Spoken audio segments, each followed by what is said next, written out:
On vous parle emploi dans 9h50 ce matin. D'abord apprentissage et ensuite tout à l'heure reconversion.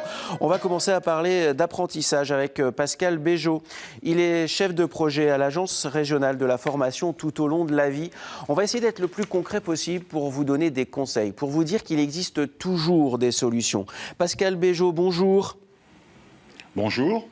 On va parler de cette Agence régionale de la formation tout au long de la vie. On va donc parler d'apprentissage. On en entend souvent parler sans véritablement savoir de quoi il s'agit. C'est quoi l'apprentissage ? L'apprentissage, c'est une formation par alternance, donc mixte à la fois des temps de formation en entreprise et des temps de formation en centre de formation. Ce sont des contrats rémunérés. Un chiffre, il y a 37 500 apprentis en région Nouvelle-Aquitaine. C'est beaucoup. Un apprenti sur 4 est en école d'ingénieur et 4 apprentis sur 10 sont en CAP, donc certificat d'aptitude professionnelle.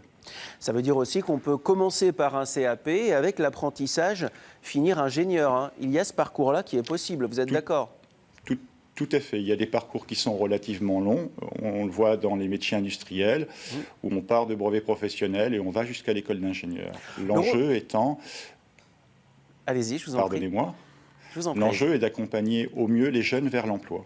Ça veut dire que les centres de formation des apprentis placent le jeune au cœur du dispositif. Il n'est pas simplement accompagné, il est aussi acteur de son parcours ?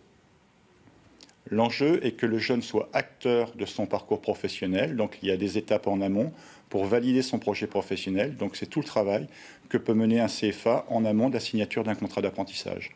Ça veut dire quoi ? Ça veut dire que le suivi est individualisé ? Alors, le suivi est individualisé. Il est consolidé par des compléments de formation, ce qu'on pourrait qualifier de compétences additionnelles. Donc, l'enjeu est bien d'accompagner au mieux le jeune vers l'emploi et que son parcours soit réussi. Alors, il y a des apprentis qui arrivent dans les centres de formation avec un contrat d'apprentissage et de plus en plus, les personnes qui ont votre rôle, votre mission, tentent de les orienter avant le contrat d'apprentissage pour être en meilleure adéquation avec l'entreprise. C'est ça aussi l'idée, hein ? Alors, il y a deux idées. Il y a à la fois permettre aux jeunes d'avoir une orientation parfaite.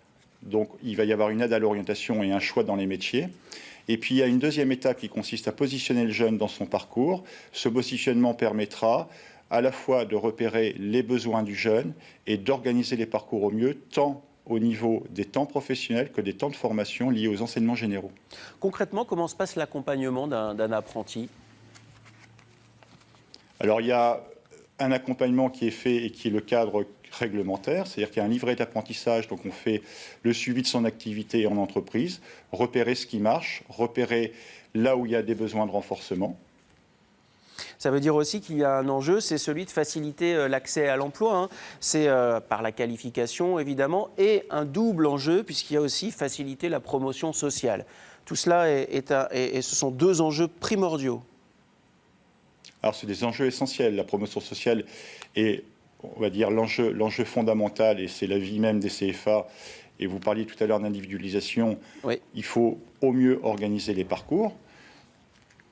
L'objectif, c'est qu'après l'obtention du diplôme, que le jeune ait un emploi durable.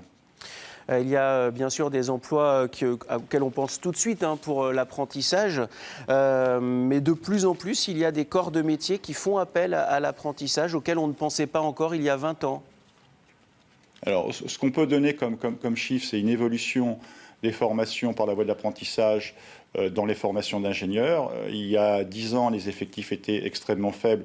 Aujourd'hui, les effectifs sont relativement importants. Je rappelais, un apprenti sur 10 est en école d'ingénieur. On a près de 3300 jeunes en formation d'ingénieur.